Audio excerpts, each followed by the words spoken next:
Did you have any idea that you would have been able to launch such advanced AI features on a mobile device in, say, 7 years? Back then, we were all talking about how AI could change the world, but I don't think any of us realized how real that was going to become in a few years after that point. Welcome to the Made by Google podcast, where we meet the people who work on the Google products you love.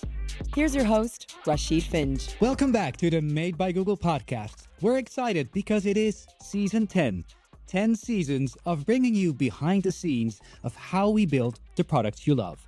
Now, this season is about all the products that we announced at Made by Google 2026. And we're going to deep dive in all of them and their standout features. But today, for the first episode of season 10, we're going to do a step back and look at, let's call it, the state of Pixel. And we have the perfect guest for that. Joining us today is the Vice President of the Devices and Services Product Group. Please say hi to Shakil Barkat. This is the Made by Google podcast.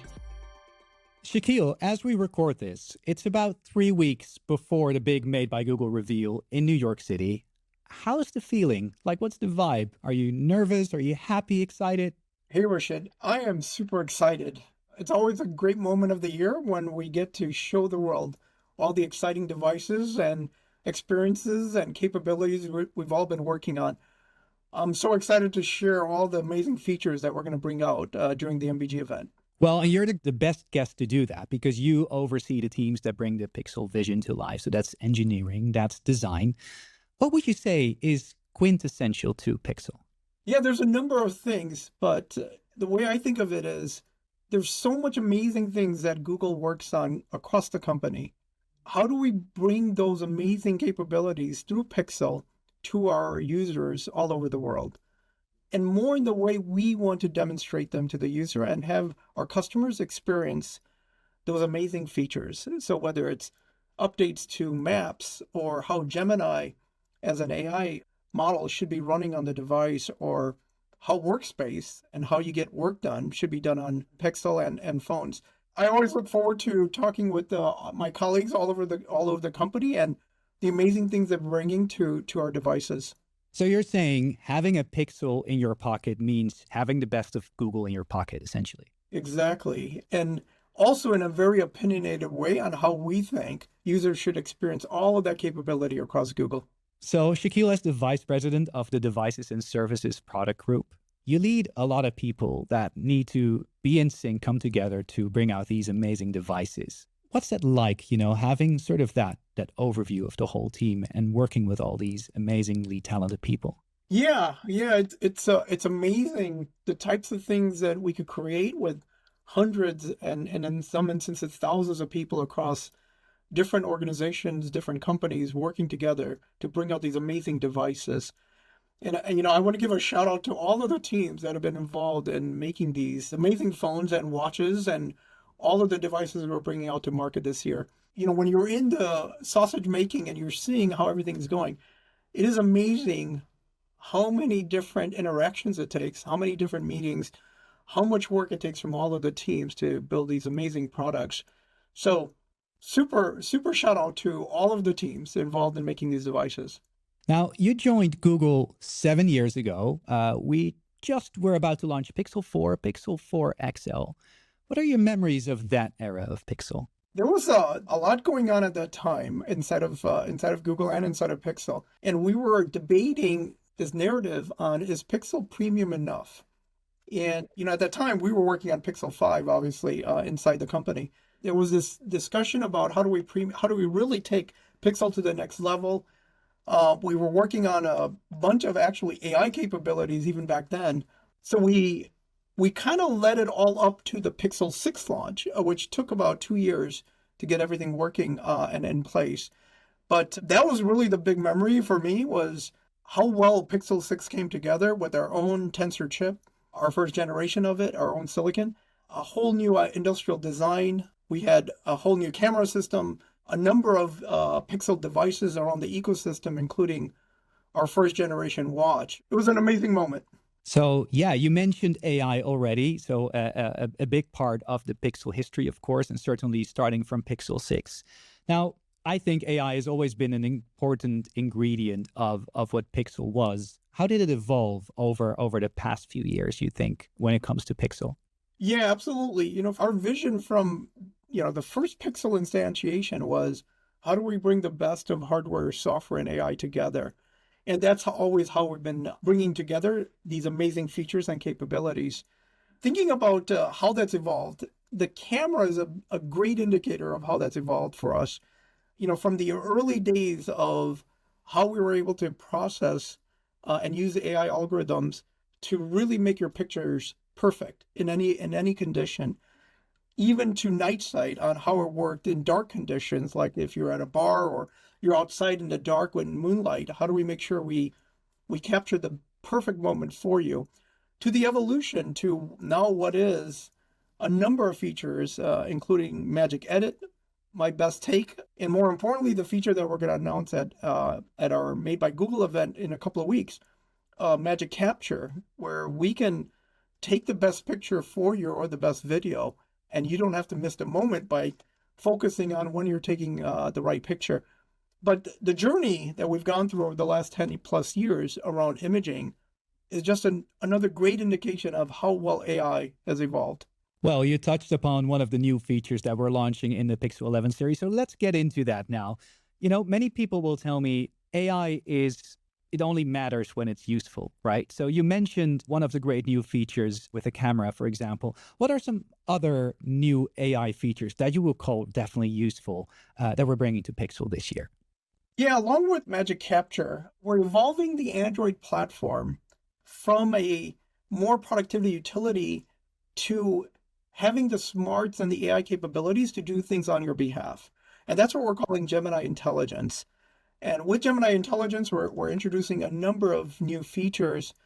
Maybe I'll touch on a couple. One is when many people talk naturally, when they're talking with other people, they kind of say something and they say, well, that's not what I meant to say. Maybe I really wanted to say it this way. Or they remember a date incorrectly and then they correct themselves. How do we help the user concisely distill that into what they were trying to say at the end of that sentence or paragraph or a conversation point? This is a feature we call Rambler, where you can ramble on about what you're trying to communicate to somebody, and it will concisely bring it back down to what is the concise point you're trying to make to the other person. And I use this every day, and that's one great example of Gemini Intelligence. The other one is that with the advent of so many ways that you can interact with AI, we needed some way to make sure the user always has a mechanism or a method, a user interface on how to access all those AI capabilities and responses. So let's say you have a notebook LM that's running in the background on a report that you're working on, and you're interacting with Gemini, the app, on a different topic to help you maybe with the travel plans.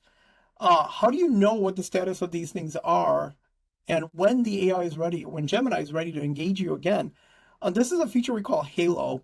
And on all Android devices, starting with Pixel, you're going to be able to see all AI statuses up in the notification bar.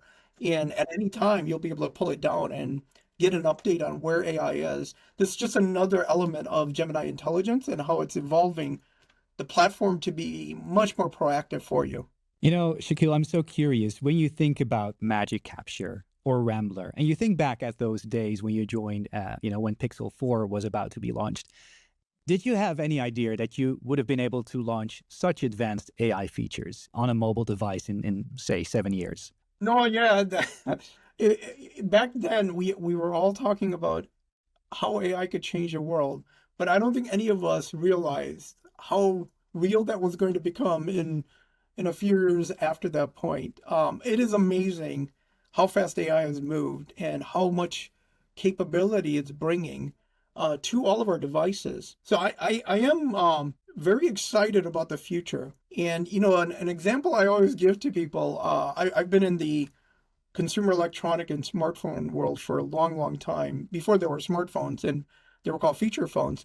And, when phones first started to get created, there was this excitement. Every year there was something mind-blowing new.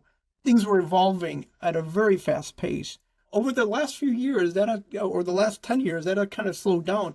But now with AI, that has picked up significantly. And it kind of brings me back to those memories of every year there's like a bunch of new stuff to talk about and work on. And it is such an exciting time, yeah, in just consumer electronics in general, as well as smartphones.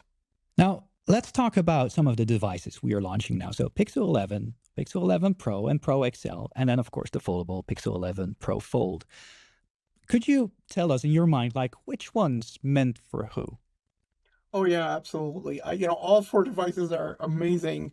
I'll start with our Pro Fold. It's really the device I use every day. That's why I'll start with it. It is a great productivity device. It is a great entertainment device. And for those that do a lot of traveling or are in waiting rooms like at a doctor's or a dentist, it is the perfect device for you because you can get so much done so quickly on it. So let's say I'm waiting at an airport, which I do a lot of traveling, and I want to quickly go through a presentation to consume that content or get on a quick video call with the team. It is the perfect device. You open up the device with the large screen and you can see the content, you can interact with people. It is so good. The two Pro devices, I guess it's been, 2 years?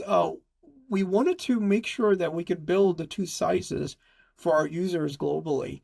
Some people like the smaller size, but they want no compromises on all of the capabilities that the Pro devices bring. And then we have the larger size for those that want a large screen to consume content on throughout their day. So these Pro devices have amazing camera capabilities. They have our best SoC capabilities in the device, and just the experiences, they're bar none. They're awesome. And then our base device, it brings all of this capability that we built to our users at a much more attainable price point. But also it enables great camera capabilities. It enables fluid, high brightness displays. There's so many great things about the Pixel base as well.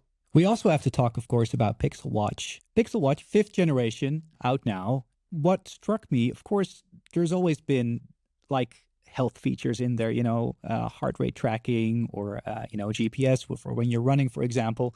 But I guess we sort of found a new gear now with a health coach, a new health app. How would you say health now fits into the Pixel ecosystem? Yeah, absolutely. Wellness and health have always been very, very important for our Pixel Watch category of devices and wearables. From the beginning, we've been evolving how best to give feedback to the user under various conditions on how their health is evolving over time. And this year, we have a large suite of new capabilities we're introducing that are very, very important on the health side, including blood pressure trends and insulin resistance changes in the body. And these combined with some of the other capabilities we introduced earlier really give a holistic picture of how your health is as a user. And I can tell you for me personally, the sleep tracking combined with how ready I am to take on the next day, whether it's a run that I'm going to go out for or play some pickleball, knowing how ready my body is really informs me on how to warm up and get ready for those different activities. So I am very, very excited again about some of the features we're bringing out this year and how big of an impact it could have around starting to give early indications to users when they might be forming health issues. So you mentioned blood pressure trends, you mentioned insulin resistance. Are these features all the result of the advances in AI? Absolutely, absolutely. What the thing you have to think about is big data. It's collecting large amounts of information about the user and then combing through it to figure out what the data is indicating is happening over time. And that's what AI is great at. Some of these capabilities wouldn't have been possible before the advent of AI and things like Gemini, where it could actually go through the data and determine these trends. So let's get into chips now. We have a brand new one called Titan M3.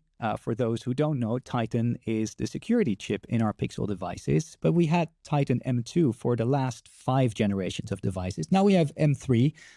What's new and why are we introducing a new one now? Like, why now? Yeah, so first I want to say we take our users' data extremely seriously, and we want to make sure that Pixel continues to be recognized as the most secure device in the market. So the combination of our Tensor SoC and the Titan chip in conjunction really bring that data privacy and security capabilities to the device.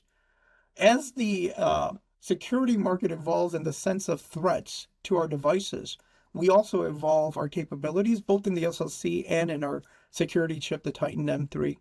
And one of the things that we've been looking into quite a bit is making sure that we're protecting for future events of privacy or security, let's call it hacks of the device. And that could include in the future quantum computers and how they could be used to break some of our cryptography. So Titan M3 really is this evolution to make sure that we're staying ahead of what could happen in the future. And these are all the more important now that people use AI for much more, personal reasons than before, whether it's the health tracking or maybe asking questions or having Gemini do things for you, for example. Absolutely, absolutely. And again, we want to make sure that any data that we're saving of the users on the devices are fully protected, and we're doing everything in our power to make sure that it cannot be hacked or leaked out without the user's knowledge. I'm curious. So, as Made by Google happens, so, when we're recording this, that's 3 weeks out.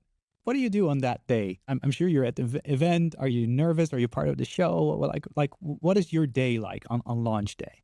Yeah, first I want to say, usually I'm super nervous, super excited.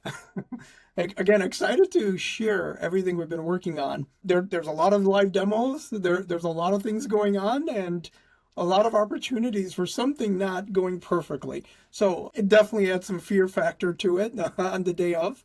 But a lot of sharing of information, interviews, making sure that everyone is doing the right things at the right places during the day, and having a lot of fun actually, and talking with many in the press and consumers about the amazing features we're going to introduce.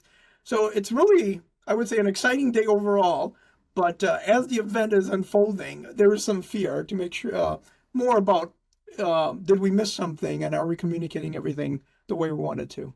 Shakil, you actually make me curious about something. I mean, there are others in the industry that, when they launch stuff, it's like one long video. And as long as the video plays, nothing can go wrong.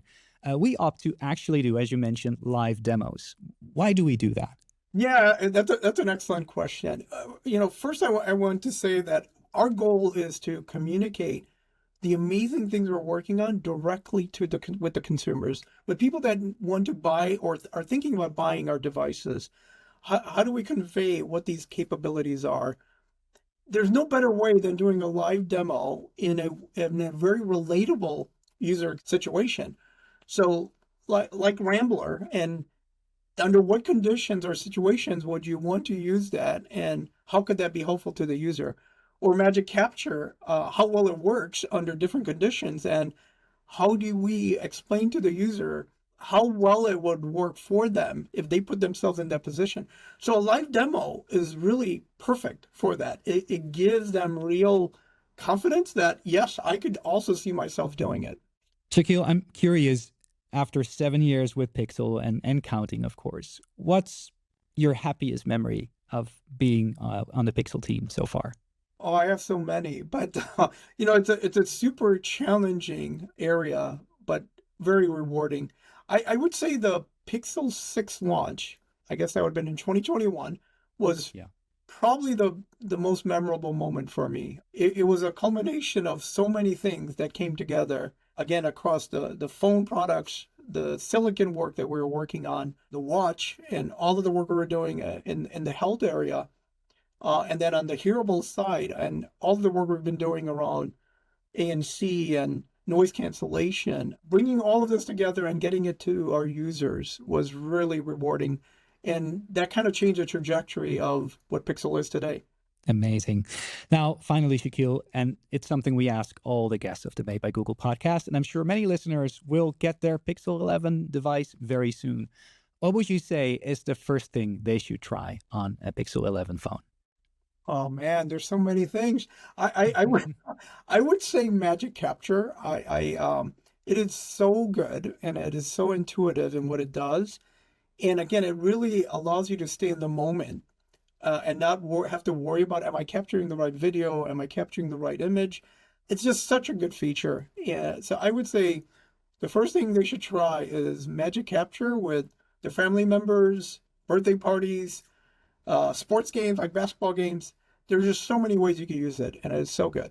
Amazing. That's definitely what I'm going to do. Shakil, thank you so much for joining the podcast, and good luck in 3 weeks when we have the launch event in New York. It was great speaking with you, Rachid. Thanks. Thank you for listening to the Made by Google podcast. Don't miss out on new episodes. Subscribe now wherever you get your podcasts to be the first to listen.